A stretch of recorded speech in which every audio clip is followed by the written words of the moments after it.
Me this morning for the cultural consideration webinar. Welcome back to school, or welcome back to, I should say, to outdoor education if you're new to the company. I hope you've had a great summer break and you're suitably rested for the year ahead and the challenges ahead. My name's Rachel Edgar. If you've not met me before, I work for Outdoor Education School Improvement Team. I'm based out of our offices at HQ in Yas Mall.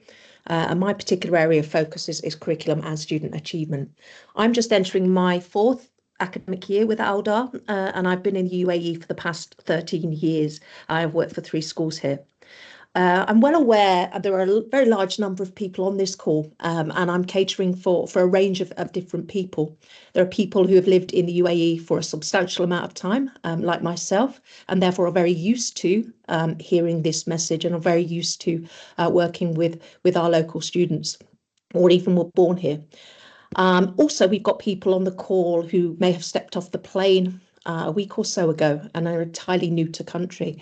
The purpose of this and the overriding purpose is to provide guidance to our school staff on cultural awareness. No doubt you will already have received training in this area from your school, but I think that the messages in this webinar can't be said enough times to ensure that staff continue to internalise and apply these concepts on a daily basis.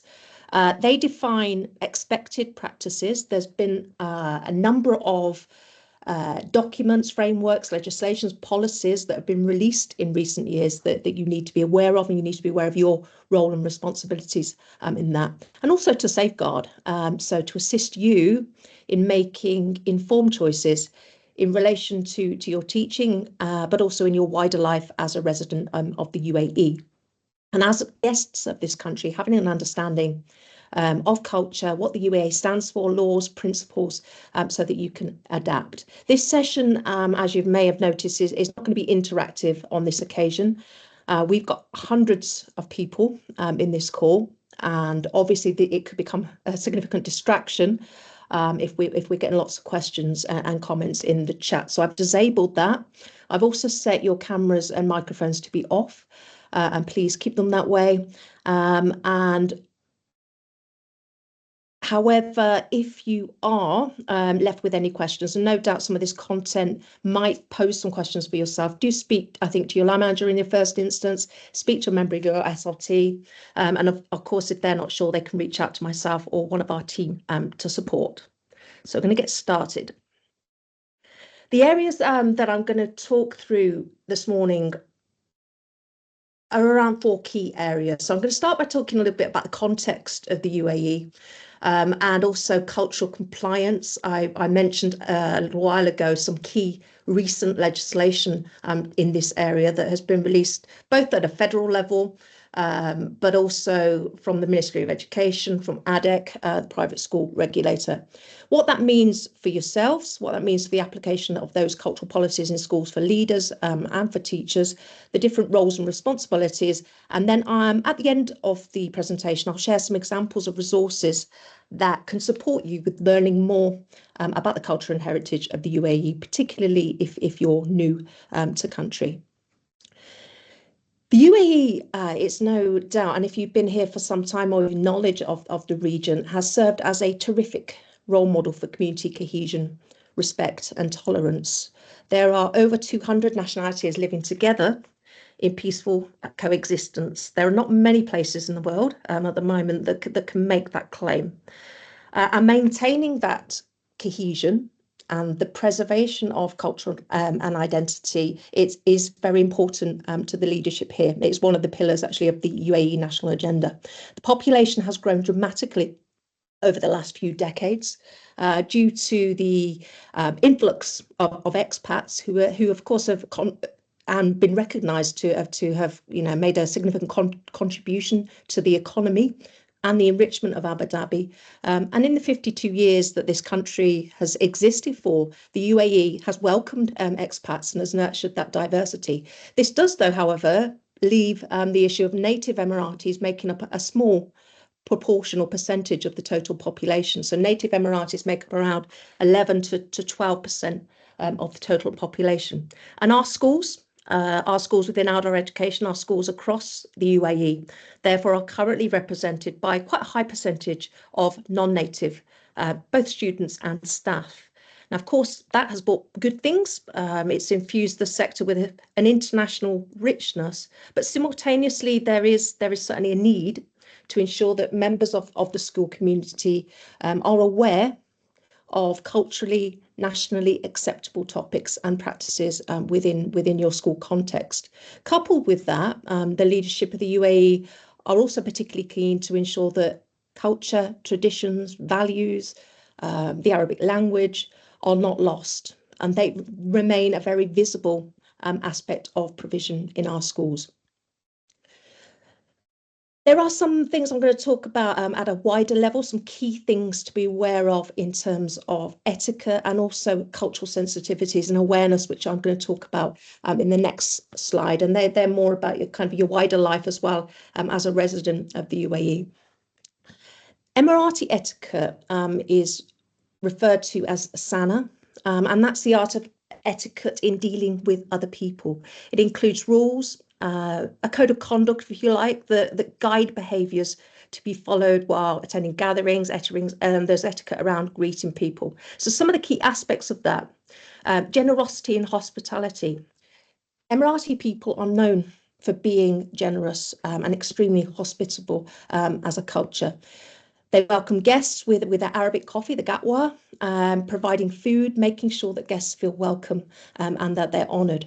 Faza means to do good towards others, so helping those in need, showing compassion and support for others in times of distress.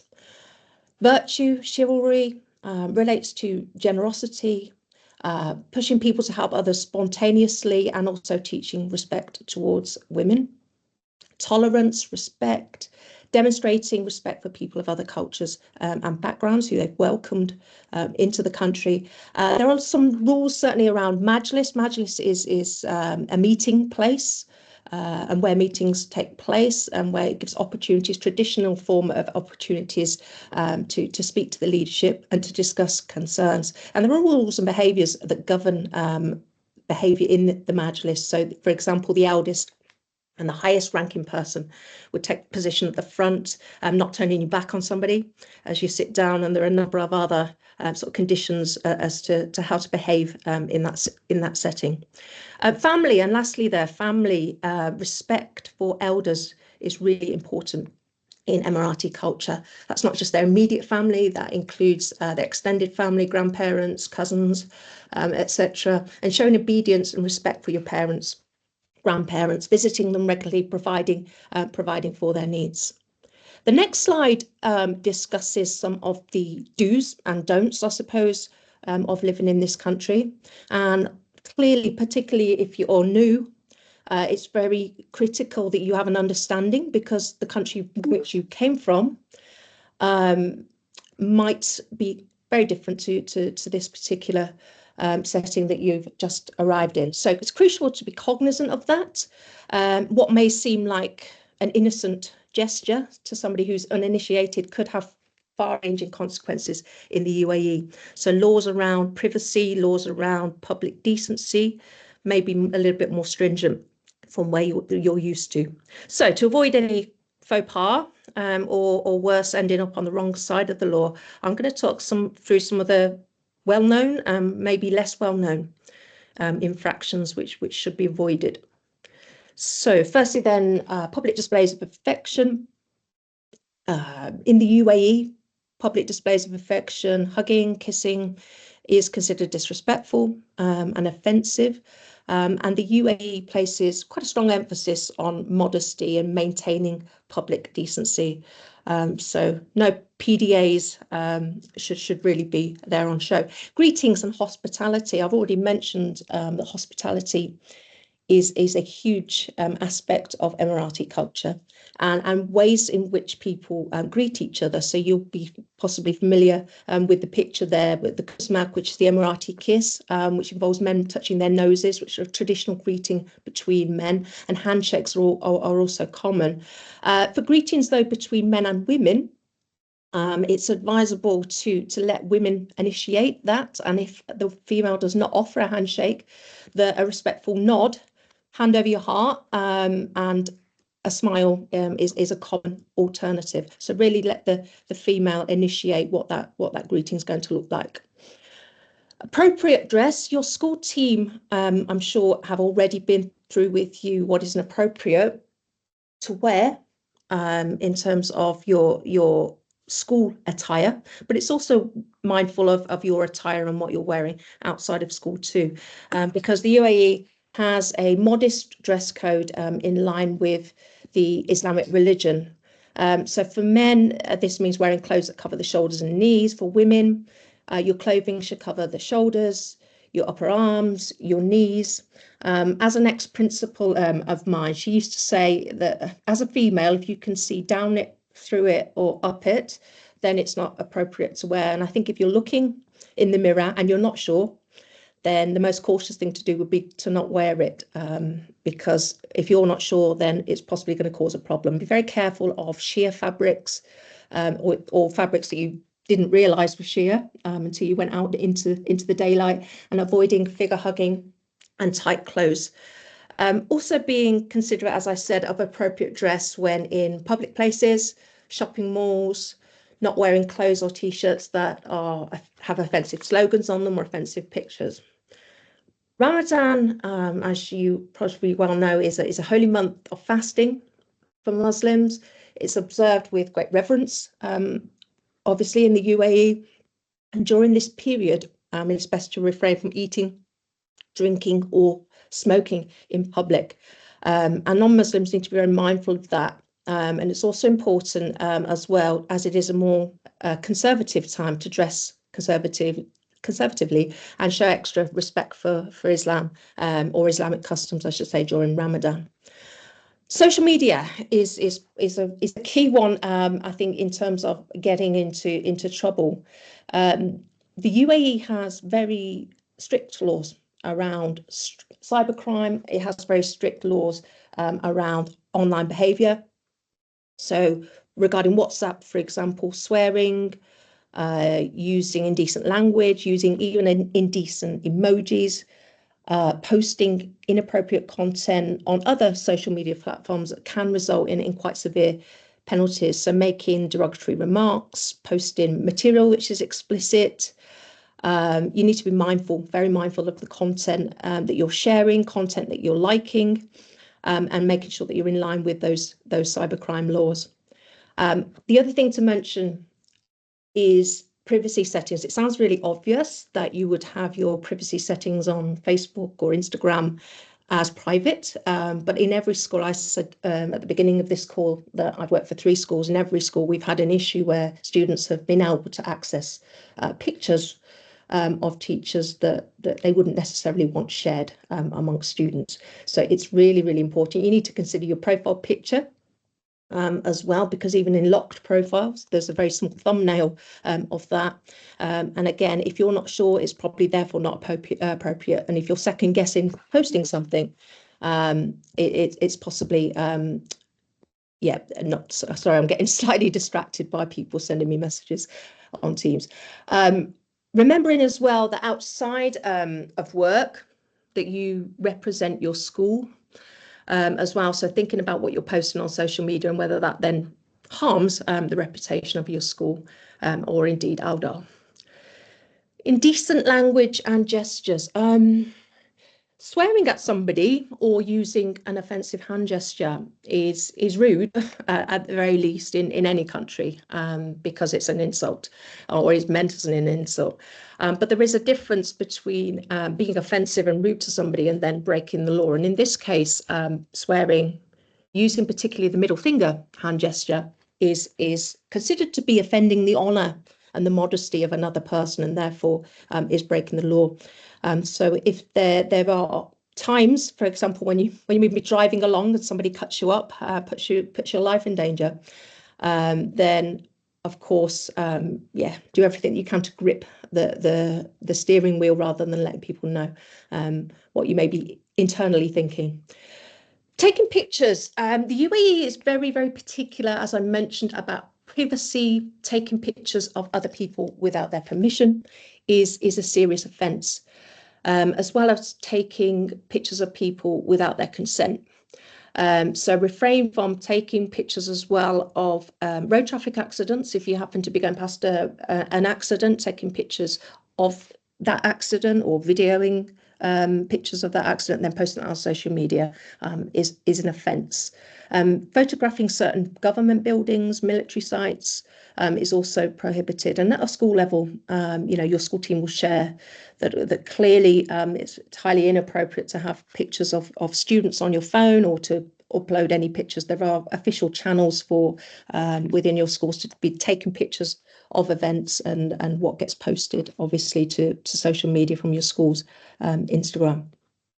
Rumours, this is another one that can get people into trouble. Fake news, so circulating information, false information, news articles that have not come from official sources and spreading those or particularly around the stories to do with the UAE is also something which is illegal because it can cause panic, it can cause and certainly harm the reputation of the UAE. So it's very important, therefore, to only share information, to work out what's fake news and what is a credible source, and be very cautious about, even within platforms such as WhatsApp, which you would consider to be private, being very cautious about forwarding messages or posts without verifying that they're accurate. There was certainly a case, and this was a few years ago, actually, when there were floods, not the most recent floods, but the floods of, I think, around 2016, 2017, with people sharing images that was purportedly to be from these floods, which actually were not, and people getting into trouble around that. There are laws as well around freedom of speech. If you come from a country, a more westernized country, it is entirely allowed, I guess, to openly critique the leadership of the country. You will go on to Twitter, or X, as I should say now, and you will see, particularly when in the run-up to elections, so the Trump-Harris debacle at the moment, certainly when we go through an election in the UK as well, people speak very openly and critically of the leaders, but that is not something which is applicable or allowed in this country. As I said, the UAE cybercrime laws are really strict and criminalise any form of opposition to the leaders in the country. And similarly, speaking ill of your school, speaking ill of Aldar, or speaking ill of indeed anybody or any organisation. There are regulations around that and very strict around defamation of character of others. So it's best to not engage in that sort of behaviour. So as I said then at the start, I'm going to move on now to and that previous slide is around is around behaviour as a resident of the UAE. This now I'm going to dig or dive a little bit deeper into school-based legislation, I should say. Now, there have been a number of frameworks, policies that have been released in the last couple of years relating to culture and consideration. So ADEC, the private school regulator, released a national identity framework in 2023, and also the cultural consideration policies. I'm going to talk about both of those. The MOE released the code of conduct, which you will have all signed. So code of conduct for education professionals. There have also been various circulars, so compliance with national identity, promoting a safe school environment. They also very recently released a list of books that are prohibited to be used in schools. So there's a lot of work, and every school is inspected around compliance. So the national identity mark, in fact, is an inspection, and also there is as well the compliance, the regular compliance inspection, which does consider education, academic services, curriculum compliance, and also some other things for the school building, partnerships, professional commitments, and schools need to provide evidence that they're following guidelines which set out in a range of these different domains. So, national identity. So if you're not familiar with this, ADEC launched the National Identity Framework just over a year ago now, so it was May of 2023. They have recently updated it actually in May of 2024. Schools are inspected against 3 domains, so culture, values and citizenship. The aim of the process is to evaluate how well each school integrates culture, heritage, traditions, values, citizenship, aspects of social responsibility into their school provision. The design impact is aimed at both Emirati and expat students and staff. It is for everyone. So for Emirati students, to ensure that they're connected and remain connected, that they understand their role in carrying forward the legacy of their nation and their culture and their traditions. But from the perspective of expats, deepening their understanding of Emirati history and culture, and providing a foundation of respect and appreciation. It's designed to bridge the gap, I think, between locals and expats, and again fostering that social cohesion, which isn't present in other parts of the world, but the UAE has done a really good job at reinforcing that harmony and cooperation. What it has done is, I think, provided a clear definition of what they mean by UAE national identity, what an Emirati worldview looks like. There are very, very clear expectations for leaders. There are 70 indicators that go alongside this framework as to how you know you're doing a good job. And as I said, expectations for both teachers and leaders on implementation. If I were to take you through those indicators and expectations, it would take the remainder of the webinar. So I am going to pause on that, but that is something that if you've not come across it yet, will be something that I know over the coming weeks that your leadership teams will be discussing with you around those expectations for implementation. The ADEC cultural consideration policy. I'm going to give you a quick overview of that. That was something that was introduced last year, and talk through some of the aspects of that in terms of the community conduct, how your expected behaviours, what are sensitive topics in our curriculum, and also the processes and the procedures that every school needs to follow in terms of vetting those particular resources. So ADEC talk about induction and refresher training, which is what we're doing now. A little bit, I guess, like child safeguarding and child protection. On an annual basis, you will receive exactly the same message. And for many of you, as I pointed out at the start of this call, have heard these same messages again and again and again. And it is a requirement for schools to organise an induction on cultural consideration and awareness for all new staff, parents and students. It's even better as school teams. I was at the National Archives actually yesterday, possibly with some of you were on the call, but actually giving staff, particularly new staff, an opportunity to visit some of the cultural sites so that they get a really good immersion and understanding into the local culture. So refresher training should be provided annually to staff, but also to parents, also students as well. Students really important that they understand some of these laws, but also understand some of the culture as well. Vetting resources, schools have well-established processes and procedures for the vetting, the review and the selection. Sometimes, I'll talk about this a little bit later, sometimes the resources still seem to slip through that net, but it's really, really important that you do everything possible to ensure that topics that the government don't wish us to discuss with students are not in our learning resources and our activities. The observation of UAE cultural practices, that refers to the singing of the national anthem on a daily basis. It also is around demonstration of respect for the UAE flag as well, and observing all of the national celebrations. If you've not, if you're new to country, it's a wonderful. If you've not yet experienced a UAE National Day, you know, it's a wonderful celebration. So you've got that to look forward to. There are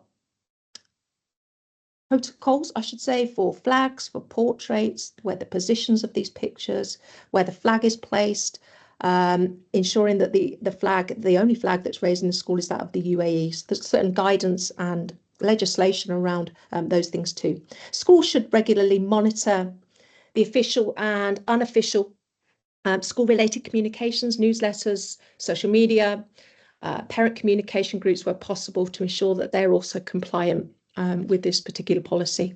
And also there should be a procedure and a process in place to ensure that the school has a reporting mechanism and responds to where there is a breach of this policy, that they know the process and the procedure to follow in that case.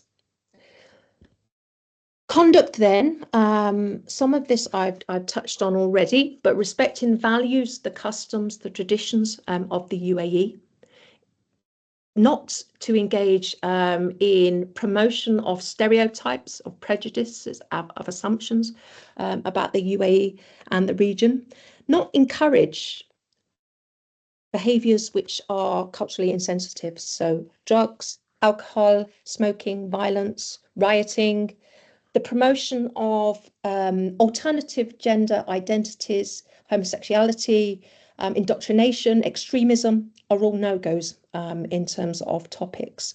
Also, some symbolism is a cause for concern, particularly the use of rainbows. Rainbows seen as symbolism and representation of the gay pride movement. And rainbows certainly definitely used a lot in primary schools, in KG, in FS, but rainbows just cannot be used in resources or exposed to our students. The not to conduct, then refraining from gathering, from demonstrations, from protests on the school campus. If you have tattoos, making sure that any visible tattoos are covered. Wearing, as we've already mentioned, that you're adhering to the school's dress code and to the wider, I guess, unofficial dress code and modesty around the UAE, and then ensuring that all school organised events are appropriate and in line with UAE culture and heritage. Learning resources. Every school has a resource selection committee, and those people know who they are, and typically it's made of people such as the librarian, some senior leaders, some heads of department, Islamic studies staff, etc. But they are checking, but for every single teacher, it's important that you check resources. And that sounds really obvious. Again, I've worked in 3 schools and in every school, and I know of schools in this group as well, where resources, because you're busy, don't get checked to the level of stringent nature that we need them to be. And they fall into the students' hands. So the relevance of that resource to a particular year group, is it suitable? Is it appropriate? That it is, if it is a topic, and I'm going to talk about sensitive topics or approved topics in a little while, and those approved topics should only be taught as part of if they need to be, and there is a procedure for that. The processes that you have, and that every school has shared with their teachers and with their staff, that process for vetting and what they should do if they're going through a resource that is commonly used at the school, or a library book, and they recognise that something is there, and that every teacher. Now, if you're not sure what that process is for your school, then you need to certainly speak to your line manager around that before school begins. So some of then the general, I guess, sensitive topics. So this is, I guess, a checklist, something which a school might use against or when you're checking resources as a department or as a year group or a grade level, something you might use as particular requirements. And these are the specific things that are mentioned in ADIC's cultural consideration policy. So the resource doesn't directly promote inappropriate assumptions about the UAE. It doesn't encourage behaviours that are culturally inconsiderate. It doesn't contain symbols, colours, imagery associated with particular beliefs. So that's where your rainbows come in. Resource does not contain images or drawings that are gratuitously violent, that are sexual in their nature. It doesn't defame the government, the UAE history, the heritage. It doesn't contain images or describe people being dressed inappropriately. It doesn't contain any teachings that contradict Islamic values. So, for example, family, as I spoke about earlier, is very important. Other types of family. So, for example, having two dads, having two mums, just not culturally acceptable here. So, really, really careful that the kind of imagery that's coming across, and even in a innocent resource, which isn't around that, some of the images can suggest particular things. Other topics to avoid: you shouldn't be talking about politics. Certainly, the conflict in the Middle East is something you need to stay away from, particularly where it's sensitive. Of course, within history at a secondary level, there are topics. As I said, I'll come on to that in a second. Religion, the only teachers who should be talking about religion are Islamic studies teachers. There's no religious education or religious studies as a subject here. And the only religion that is taught is Islam. And as I said, the only people need to be talking about Islam are Islamic studies teachers. I've mentioned rainbows, and I'm going to mention rainbows again because that is something that causes us quite a few issues over the last couple of years. So sensitive topics that need to be taught. When I say they need to be taught, I'm referencing upper secondary mainly. So where we have British curriculum schools and you teach GCSE specifications that have been written outside of this country. So science, history, for example, would be subjects where there could be some controversy, maybe English literature as well. So if the approved curriculum does include topics which relate to, for example, reproduction, evolution, the school, it is acceptable to teach those within the approved subject, but schools should limit that to the use of figurative explanations and scientific images only required to address that relevant learning outcome. Best to avoid, however, if it appears on an examination paper and you need to teach it, there is a way. You need to inform parents. So where a sensitive curriculum topic appears on a exam specification, include the topic that's going to be covered. The importance of it, is it going to be covered in what assessment? And then you allow parents to make a choice to excuse their child from attending the relevant lesson with that written exemption. So that is a parental choice. Now, if you're talking about war, conflict, I'm talking to the historians now, it is really, really important that schools teach that required content and that it's handled and presented objectively. So certainly middle leaders of history taking and seeking guidance from around how, you talk very carefully as a department about that delivery, if it's required as part of, if it's not required, I'll remove it from your syllabus altogether. If the approved curriculum includes potentially controversial topics for high stakes exams, you are authorised to teach, but you must seek approval from ADEC. No point seeking approval from me. I do get sometimes people contacting me around seeking approval for certain things, but ultimately I could give approval, and ultimately that doesn't mean anything in ADEC's world. So you all have contacts for ADEC, and therefore they are the people to run past controversial issues and topics, and they can give the yes or the no on those. I'm not going to go through this in depth. I am going to talk about, though, the roles and the responsibilities, particularly for teachers, as part of this policy. So you have an understanding of some of the sensitivities. You understand your school's vetting process, and therefore you're committing to planning lessons and using resources that are subjected to that vetting process. It's all too easy sometimes when we're busy to take a lesson from the internet, to go on test resources, etc., to copy over, I think, great, that PowerPoint will do, not check it in advance.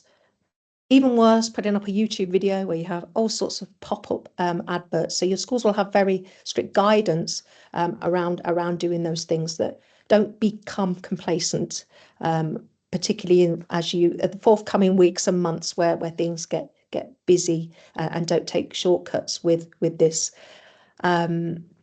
Prepare and vet any online resource needs to be very, very carefully considered, and certainly we've got different clusters of staff here. So we've got staff from charter schools, we've got staff from our academies where things might act or might in place be a little bit different. So you do need to seek advice from your school on all of these things. Avoiding politics, as I said, avoiding religion, reporting any content. It may be that you're looking through a resource that the school has used, or a library book, or a parent makes you aware, or a student makes you aware of something. You must report that through to your line manager. If you are the middle leader, you brought that through to senior leadership, and it goes through to the resource and the vetting committee, and that therefore any breaches to that are reported through to the relevant authorities. There are, and it'd be remiss of me not to talk through there are sanctions for this. It is taken seriously. Non-compliance is investigated. If they find you to intentionally have shared some culturally insensitive or to have discussed this, then it could result in you losing your ADEC appointment letter, and therefore you not being able to teach in Abu Dhabi. It could result in ramifications for your school through fines, and ultimately, if you're breaking the law, it could potentially lead to criminal prosecution. So it's certainly worth making yourself very aware, and I will share links at the end. I'll also share these slides with your schools, making sure that you have a clear understanding of what is acceptable and what is not. So last then, I'm just going to finish up the presentation by talking through some resources that support you or to support you in your learning journey relating to culture and heritage, wherever you might be on that journey. And they all also support you with embedding this into curriculum learning, which is a requirement, of course, of the National Identity Framework. What we mean by intangible heritage, the intangible cultural heritage is the traditions, the customs, the practices that have been passed down through generations. The Department for Culture and Tourism, Abu Dhabi's Department for Culture and Tourism, have successfully listed the 14 there that were on the screen with UNESCO. And the UNESCO have lists. They are the traditions and the customs that should be protected and should be passed on. And they exist for lots of different countries, and these are the ones that they want passed on, and they want their children to have an understanding of. Now, the DCT and other cultural organisations within the country have developed various resources around intangible cultural heritage. There's a platform for the DCT. There is also activity guides. That QR code will take you to a large number of activity guides for students, for teachers, for your own families, to learn more about SANA. I think one of the things that really that children really respond well to is you trying to learn a bit of the Arabic language. So there's a guide there on some essential Emirati phrases. We know that teaching is about relationships, so that really supports that. And then you have the different aspects there of the intangible heritage. There are various, and they're up and coming. There's some new sites opening as well over the next year or so, but some noteworthy Abu Dhabi cultural sites available to take students on visits to, and then certainly a large number of schools do visits to all of these places. But also they're noteworthy in the sense that taking your own families to learn a little bit more about the UAE. So Qasr Al Hosn was the original home of the ruling family. The Cultural Foundation is a very short walk from Qasr Al Hosn, and the Cultural Foundation contains Abu Dhabi Children's Library. It also contains the House of Artisans as well, which is some traditional crafts of the UAE. So you can certainly kill a few birds with one stone if you visit the Cultural Foundation, because the Kasra Hosn is so close. Louvre Abu Dhabi, we have a very special relationship with the museum. And I know that a number of schools planning this year to do another museum takeover, and we do have a number of staff working on a project this year and last year as well, in making and strengthening our connection with the Louvre even further. Abrahamic Family House is a testament to the tolerance, a testament to the coexistence that I spoke about at the start of this presentation. But it contains a mosque, it contains a synagogue, and it also contains a church as well. So it's looking at peaceful, as I said, coexistence, bridging that common humanity between different religions and cultures. Exciting that we've got 4 new museums or places of cultural interest opening on Sadiat, the cultural district, in 2025. So the Natural History Museum, I'm sure you've heard of other versions of the Natural History Museum, but scientific research institution. Team Lab is a multi-sensory digital art experience, which is going to open. And Guggenheim, of course, is Museum of Contemporary Art. And very excited about the Zayed National Museum, which is going to be the UAE's first museum entirely dedicated to the life and the achievements of Sheikh Zayed bin Sultan Al Nahyan, who was the founding father of the UAE. I know that's going to be a popular one when that opens too. So there's some of the sites already there, and then sites that are up and coming. All of these sites are owned, I should say, by the Department of Culture and Tourism. There are also some others too. Oh, sorry. Click the wrong button there. Yes, so Qasr Al Watan, which is the presidential palace. There's Wahat Al Karama, which is the memorial to the fallen, so the memorial to those soldiers who sacrificed their lives in service of the UAE. And then we have the National Archives as well. I was there for the first time yesterday. I really enjoyed it as a bit of a history buff. So that's a great place as well to take students. It does do a lot there around the history and primary sources, secondary sources, ensuring students can get hands-on experiences with evidence around the past related to the UAE. The DCT have also produced a guide, and this guide goes through how to connect these cultural sites to your curriculum subject and topics. Again, there's a QR code there that will take you to a soft copy of that guide, but the suggested ways that as a teacher you might connect that site to what you're doing in your curriculum and in your subjects. There are lots of cultural events in Abu Dhabi, some Al Hosn Festival, for example, the Maritime Festival, which is an immersive experience which celebrates the maritime past of the UAE, the Abu Dhabi Book Fair, Abu Dhabi Art at Manara, Al Sadiat, Abu Dhabi Classics. And what the DCT also do is they've published a guide to the culture, or a calendar, I should say. So on a monthly basis, they publish a what's on from a cultural perspective in Abu Dhabi. So there's a huge amount to do in Abu Dhabi relating to culture, heritage, and you developing and immersing yourself in the life of Abu Dhabi as a resident. Additionally, we've got DCT website, tons of resources on there, and also the Louvre have developed a series of resources as well about using the museum. So really good opportunity for students to learn about the tangible heritage of the UAE and also the intangible heritage too, which I mentioned earlier.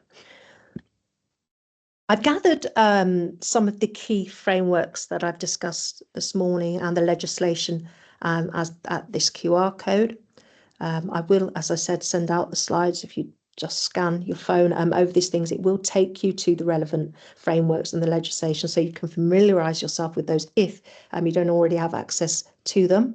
And this is where I think I'm going to conclude the session today. I hope, and I know for some of you this can be repetitive information, but I hope it has been informative. I hope it's served as a useful reminder, and also has reinforced some of the messages that you've already had from your school leaders.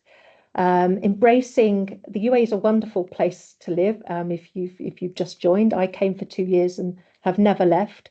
And I know, and that in almost every case, anybody who said they were coming for 2 years has never left, and that tells you something. But it is important that we are cognizant. It is important that we respect the culture, the environment where we live, and ultimately that we develop, and through our developing our understanding of culture and heritage, we therefore develop a deeper connection to the communities and the children that we serve. Thank you for your engagement. I'd like to wish you every success with the students' return to school next week. Also to our British schools, I hope it's been a successful GCSE results day. And also every success to each and every one of you for a great year ahead. Take care, and it's goodbye from me for now. Thank you.